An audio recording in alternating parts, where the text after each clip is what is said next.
Buenas tardes con todos. El día de hoy, continuando con nuestro curso de la logística del contenedor, habíamos estado ejecutando un mapeo estratégico de lo que se refiere a la tipología de contenedores que hay en el mercado internacional. Dentro de todo el espectro que involucra el comercio internacional, pues podemos saber claramente, inducir, podemos inferir, podemos inclusive físicamente darnos cuenta que la tipología de carga en el comercio internacional es muy variable, ¿no? Por lo tanto, esto ha hecho que en el transcurso del tiempo haya tenido que involucrarse en una serie de aspectos relacionados con la estructura del contenedor y qué productos son los que debían de llevar en su interior. El contenedor como embalaje o como de un producto, de una mercancía, tienen que tener las características técnicas para poder llevar ciertos tipos de productos. Como hemos podido ver, hay contenedores que los llevamos en la cubierta de las naves, así como en las bodegas. Hay contenedores que los llevamos pues en la parte como el contenedor dry, por ejemplo, el contenedor dry o también llamado contenedor estándar, que son contenedores que van a poder llevar todo tipo de mercancías, paletizadas, bultos, cajas, sacos, ¿no es cierto? Los hay de tres, digamos, de tres características principales, con ventilación, sin ventilación e hiperventilados, ¿no? Para diferentes tipos de productos, como hemos indicado la clase anterior. Los open top, que, bueno, son para productos sobredimensionados. En la parte de los contenedores dry, el primer punto, siempre acotar que son contenedores que pueden ir tanto en la parte de la cubierta de la nave como también en la parte de la bodega de la nave, ¿ya? Y eso básicamente va en relación directa con digamos, la tipología de productos que va en su interior, que son todo tipo de mercancías, ¿correcto? Entonces aquí podemos indicar que este aspecto relacionado con la tipología de contenedores pasa que el contenedor dry básicamente puede ir en la cubierta o puede ir en el interior, en la bodega de la nave, ¿no? Aunque ahora los buques celulares, ¿cierto? Los nuevos buques portacontenedores, que son los buques celulares, pues ya no tienen cubiertas básicamente, sino es una serie, como, por lo que se dice en celulares, son naves que tienen ya celdas que van desde la parte superior de la nave hasta la parte inferior. O sea, ya obviando el tema de los twin decks, o sea, de las cubiertas sobre la cubierta principal, lo cual va a optimizar los tiempos de descarga y de carga de las naves y sobre todo la identificación de la ubicación del contenedor en base a un plan de carga, ¿no? Entonces los open top son pues contenedores que para cargas sobredimensionadas normalmente van encima de la cubierta, en la parte superior de los portacontenedores, porque como, por su tipología pues no pueden entrar en las celdas por el tamaño que tienen, ¿no? Tenemos los refrigerados, que hemos visto que son contenedores que básicamente tienen una tipología especial, sirven única específicamente para contenedores para carga perecible, que pueden variar de temperaturas de -2, -4, hasta llegar a -60 grados centígrados, inclusive cuando se trata de hidrobiológicos y algún tipo de derivado que tienen este tipo de temperaturas, para productos agroindustriales que varían entre 2 y -6 y hasta -8 grados, dependiendo en la tipología de producto que se va a referir, ¿no? Y bueno, estos pueden ser estándar, los insulados y los NOR, que son los NOR Operating Reefer. El estándar es el contenedor reefer normal que conocemos, que tiene que ver básicamente con digamos, el equipo de refrigeración que lo tiene en la parte posterior, como el compresor, el motor, el ventilador y el LED de temperatura, ¿no? Y en el interior, pues, con unas tuberías que van a ser las que, a través del revestimiento interior del contenedor reefer, van a poder aplicar el freón 12, que es el gas de refrigeración de los materiales perecibles. Este reefer, también denominado genset, pues, es el contenedor más caro del mercado, tanto caro como en el sentido del costo de fabricación, también como el costo de flete. Básicamente puede ser hasta 2 y hasta 3 veces más caro que un contenedor dry normal, Uno por por el tipo digamos, de estructura que tiene y por los equipos interiores y porque hay que mantener una refrigeración adicionalmente a que hay que controlarlo cada 4 horas estando navegando o en cualquier lugar, ¿no? Ya sea en destino o en origen, hay que controlarlo cada 4 horas. Entonces, en ese sentido, vemos que este contenedor, pues obviamente requiere un mayor trabajo. Aparte, a bordo en las naves, tiene que tener una persona que es el refrigerante, ¿no? Un tripulante, que es el que va a tener que verificar cada 4 horas y hacer una estadística, una trazabilidad de las temperaturas que tiene que ser isotérmica de inicio, de origen a destino, ¿no? Eh, También tiene que contar con unas cajas de fuerza que se llaman los Power Packs cuando se encuentran en piso, es decir, en la fábrica del exportador o en el almacén temporal o tal vez cuando ya se encuentre en el buque. Tienen que contar con cajas de fuerza que tienen, digamos, las tomacorrientes para que sean pues, conectados los contenedores refrigerados y continúen vamos a decir, su refrigeración permanente durante toda la navegación, ¿no? La cantidad de días que dure. De estos hay dos, el estándar, que tienen la parte, pues simplemente porque tiene la parte posterior del contenedor aperturada, como ya lo dijimos en la clase anterior. El insulado, que tiene una tapa, que tiene una tobera en el medio que facilita el ingreso de aire, pero básicamente es lo mismo. Y sí el Non-Operating Reefer, que es un contenedor refrigerado que es no operativo, pero que tiene la característica de tener vamos a decir, ser un contenedor que no está operativo, pero que sirve para llevar carga comercial. Pero acá, con un cuidado específico, cuál es que no puede llevar pues la carga total como llega un contenedor dry, sino lleva una carga, vamos a decir, a las 3/4 partes o el 50% o el 70%, ¿no?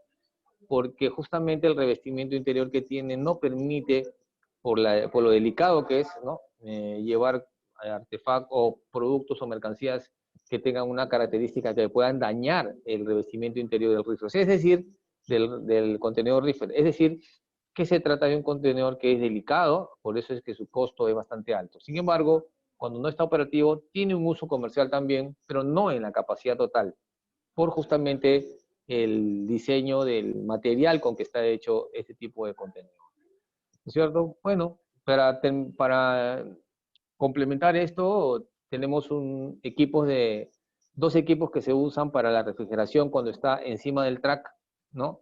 Que son básicamente que para evitar que se use el equipo propio del contenedor y que pueda preservarlo. La idea es que su vida útil remanente pues sea lo más larga posible, ¿no?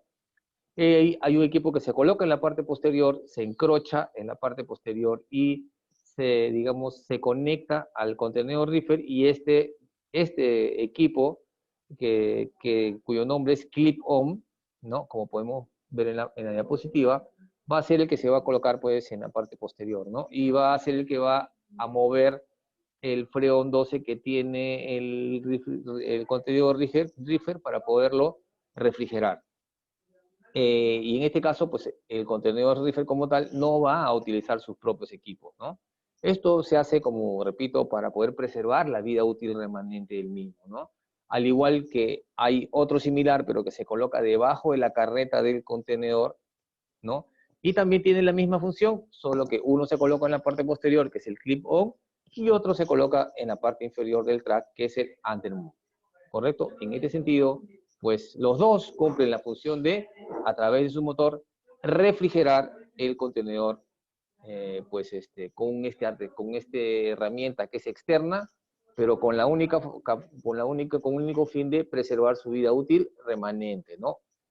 Después, como dijimos, es el flat rack, que ya sabemos que no tiene laterales ni techo, tiene dos en ambos lados, en anverso y, bueno, en la parte anterior y posterior, dos, vamos a decir, puertas, pero que actúan como una rampa, es decir, a la hora que se va a desconsolidar la carga, pues, digamos, van hacia los lados, caen hacia los lados, son mecánicos hidráulicos, y pues actúan como una rampa.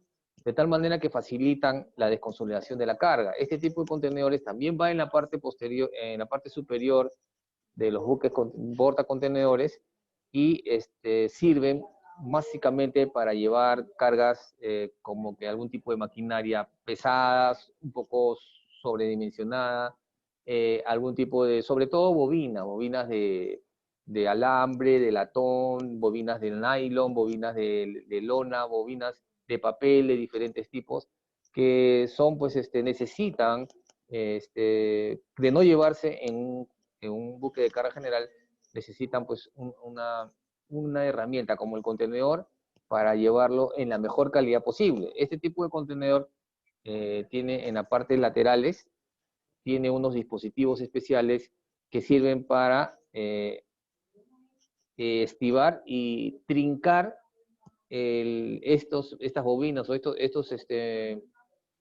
estas cargas, trincarlas al contenedor, ¿no es cierto? A través de unos torques que se aplican, o sea, una cantidad de fuerza que se aplica a ambos lados, la misma fuerza, de tal manera que no se muevan a la hora que estén en la nave y pues ante cualquier circunstancia vayan a poder soltarse y caerse para un lado o para el otro, ¿no?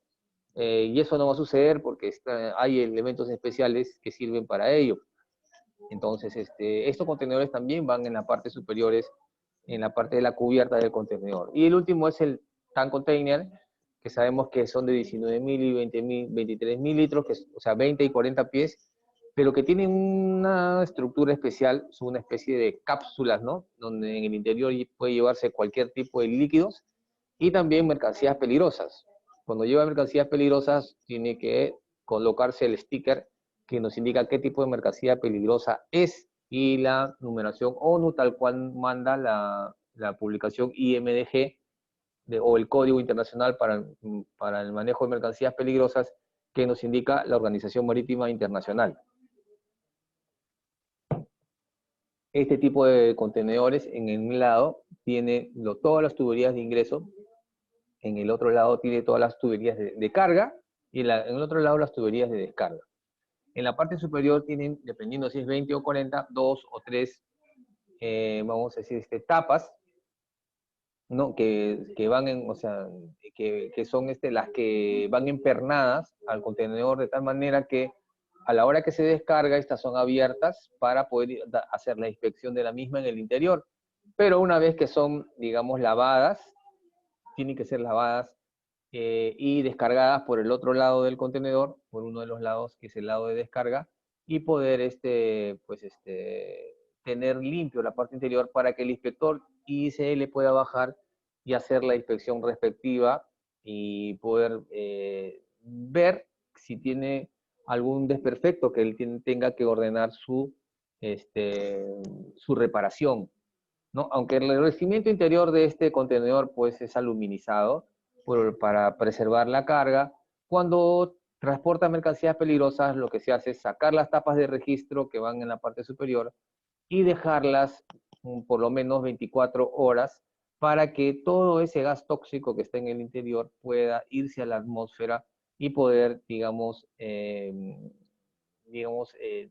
dejar esta cápsula, ¿no? Este contenedor inocuo en cuanto a gases tóxicos, de tal manera que puedan preservar la vida humana también.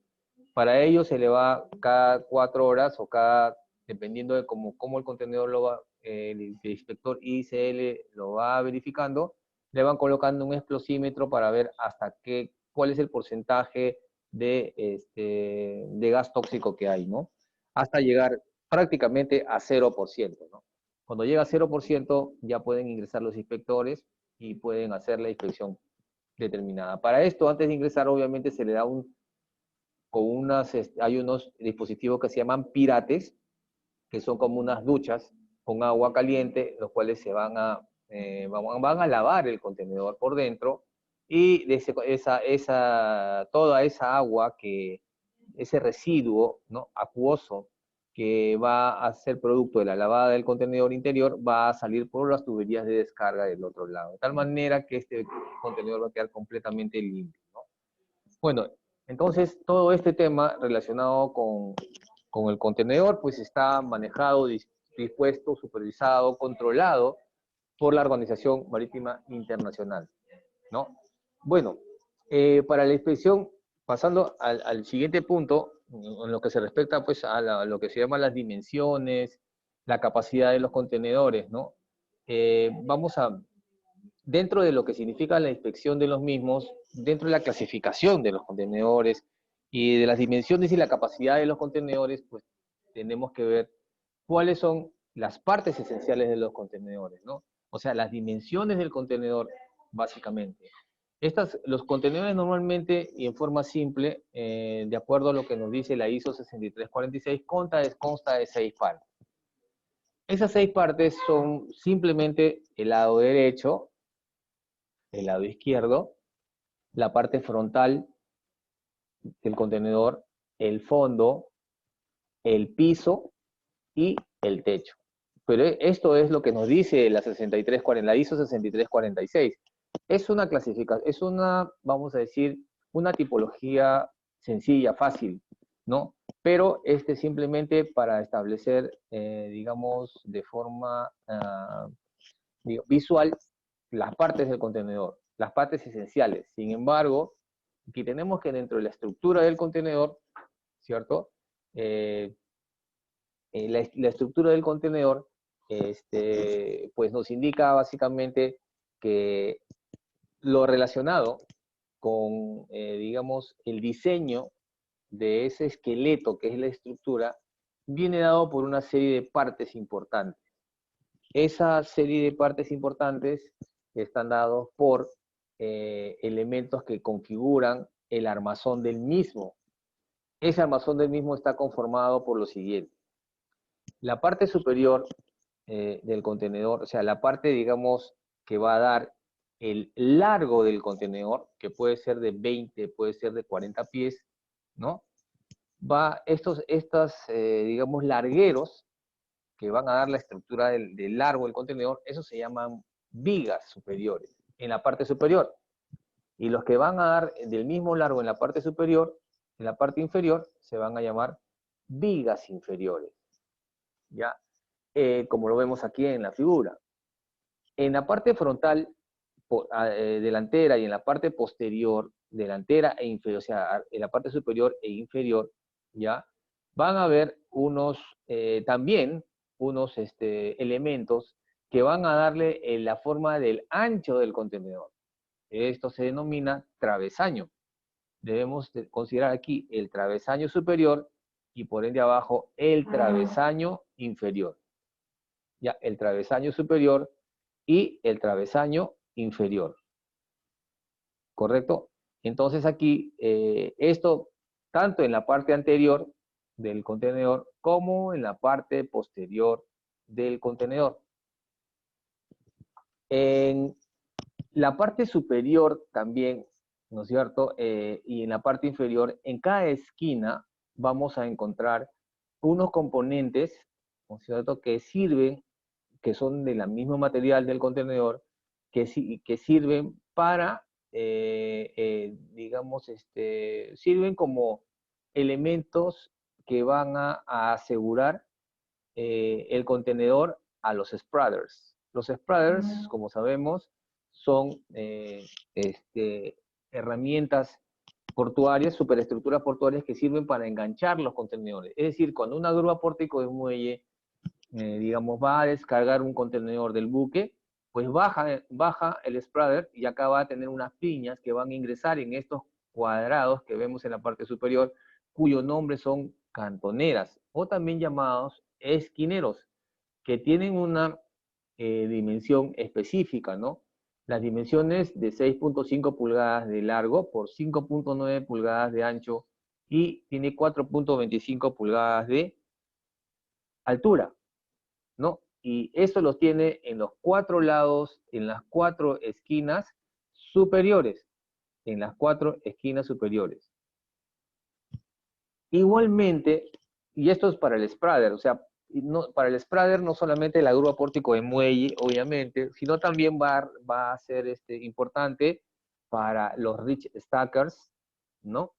Para los straddle carriers, para los top lifters, ¿no? para las RTG, que son las Rubber Tire Gantry, que son las grúas pórtico de patio, que todas estas tienen, y las STS, que serán Shore to Shore, que son las grúas pórtico de muelle, que son superestructuras portuarias que tienen, ¿no? Que tienen spreaders incorporados, o sea, fijos.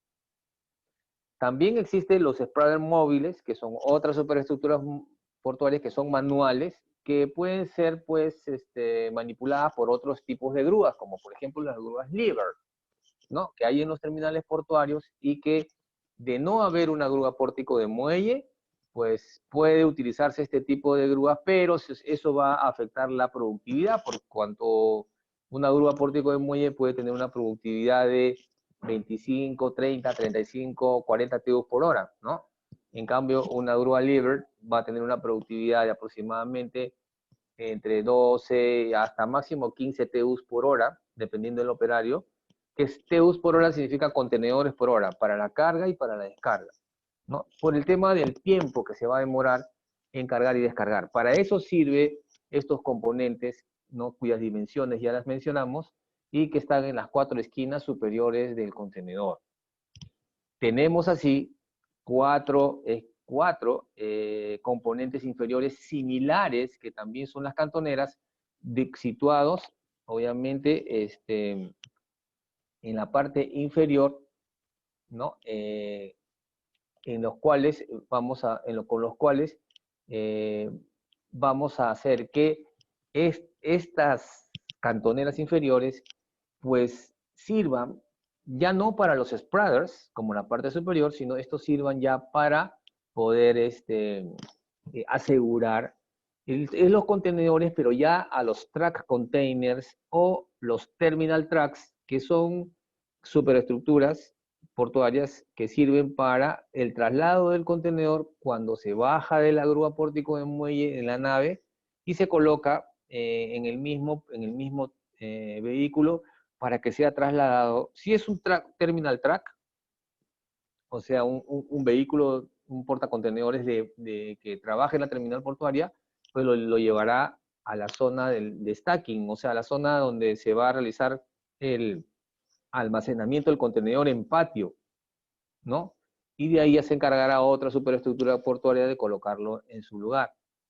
Y también es utilizado por los track containers, que son los vehículos que podemos ver en la ciudad, en la calle, que tienen una estructura diferente a los terminal tracks, ¿no? Y que tienen también estas características técnicas de tener unas piñas también para colocar exactamente el contenedor de modo tal que no se muevan a la hora de ser transportados de un lugar a otro.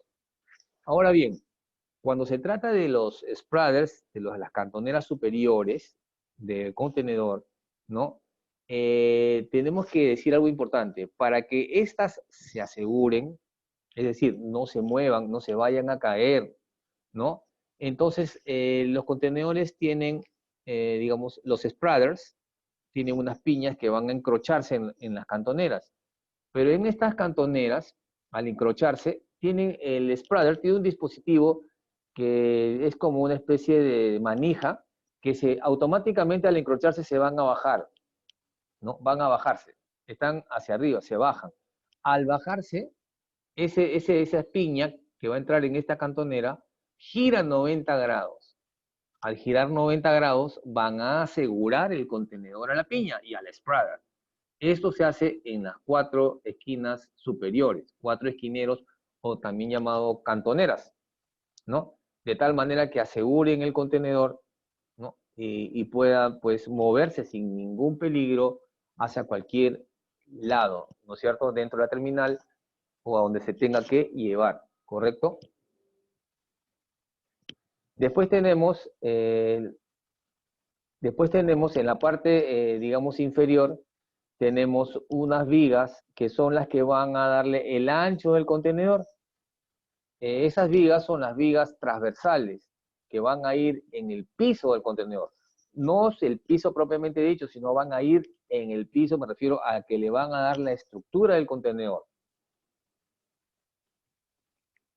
Porque el piso digamos, en la parte inferior, arriba de los transversales, van a ir ya el piso. El piso puede ser de madera, ¿no? Como es normalmente, o también hoy en día, con la modernidad, el contenedor se va a, digamos, este piso va a ser de bambú.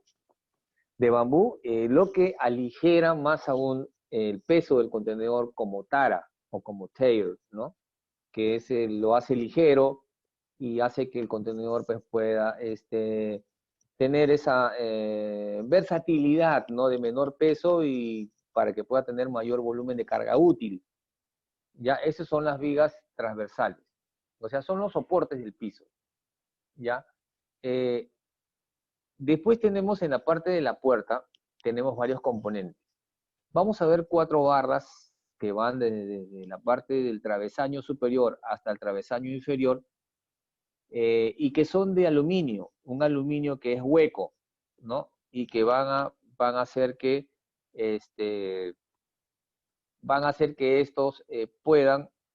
sirven para asegurar el contenedor, las puertas del contenedor y hacerlas estancas. Hacerlas estancas significa que no ingrese ningún tipo de residuo, ya sea líquido u otro, al interior del contenedor cuando éste se termine de cerrar. Esto se denomina barras de cierre. Todos los contenedores en el mundo tienen 4 barras de cierre. 4 barras de cierre. 2 en la puerta del lado izquierdo, 2 en la puerta del lado derecho. Y tienen vamos a decir,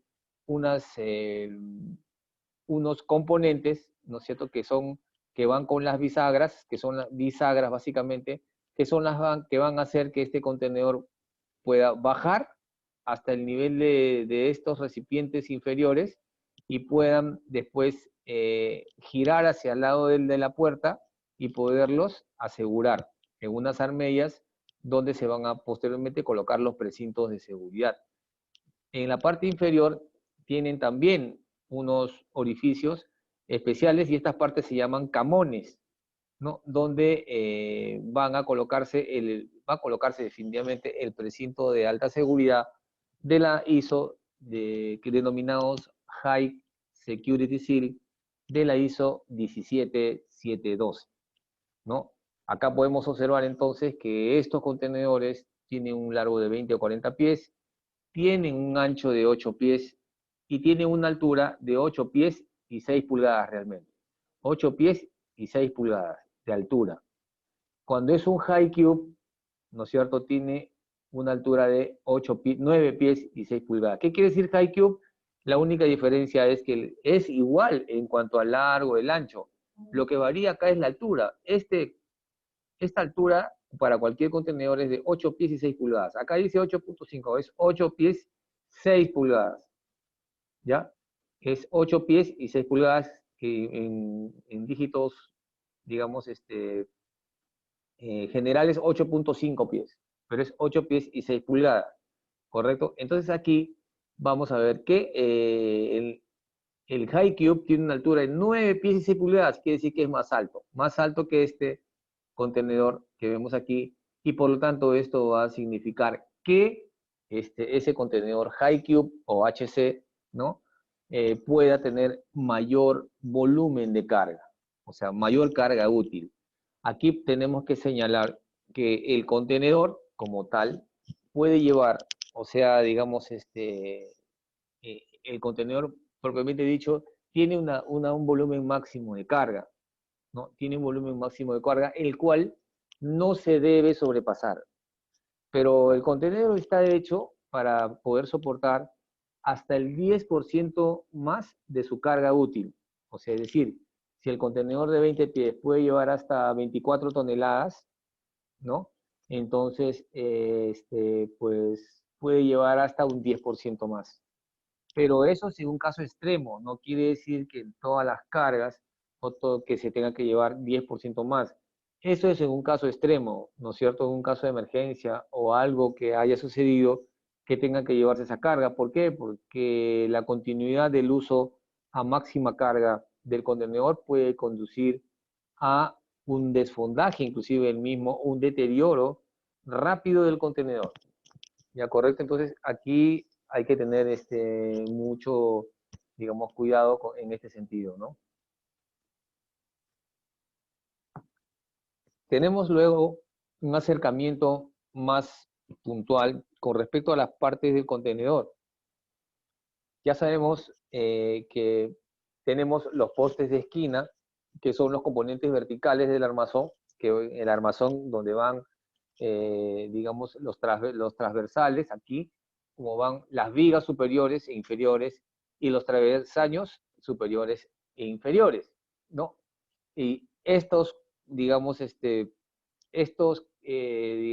los postes, son justamente estos componentes, ¿no? Los componentes que van a unir las vigas con los travesaños y van a unir la parte superior con la parte inferior. O sea, van a unir todo el armazón inferior, que es la viga y los travesaños inferiores con los travesaños y las vigas superiores. Entonces aquí terminamos de armar el contenedor. Ya sabemos entonces lo que es travesaños superiores, travesaños inferiores, los largueros laterales, y aquí tenemos una vista más cercana de lo que significan los postes, los travesaños y las vigas, con las dimensiones del contenedor y sus capacidades.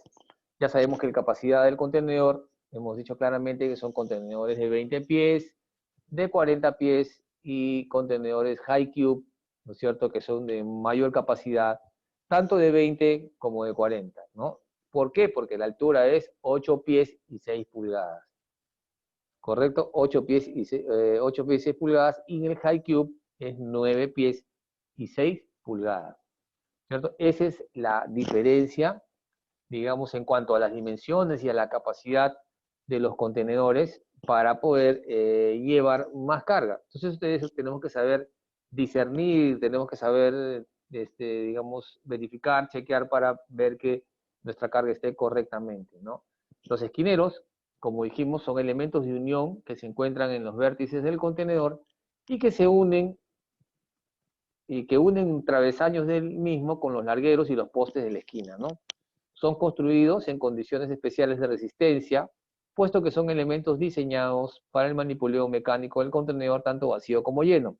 Eso es cuando conversamos y dijimos que el contenedor, pues, tiene este esquinero que va a producir, digamos, que el contenedor pueda ser levantado o izado, como se dice en el ámbito portuario, para poder ser llevado de un lugar a otro, ¿no? Ser descargado en la nave o en su defecto ser llevado de un lugar a otro a través de las superestructuras portuarias que tienen spreader.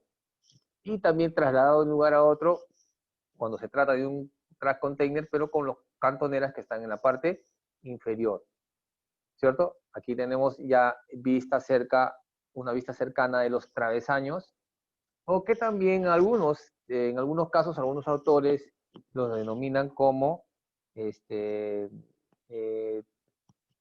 cuadernas. Las cuadernas, en la terminología marítima, portuaria, son, digamos, elementos que sirven para dar la estructura a algo.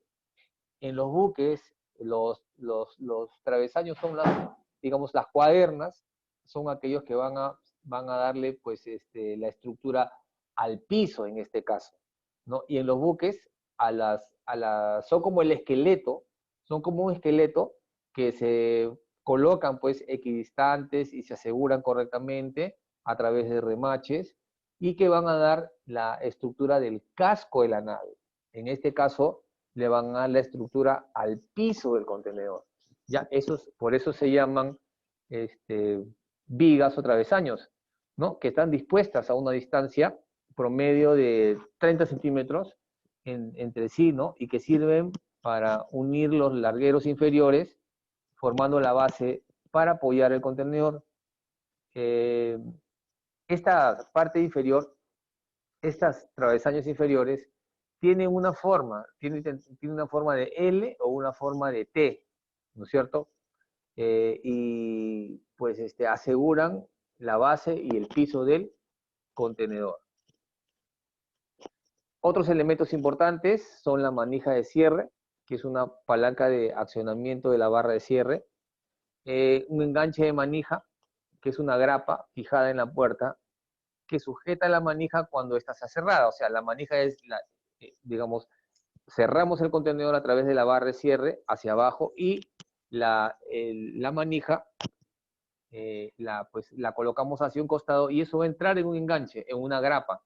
Esa grapa tiene un orificio, ahí se va a colocar un precinto de seguridad.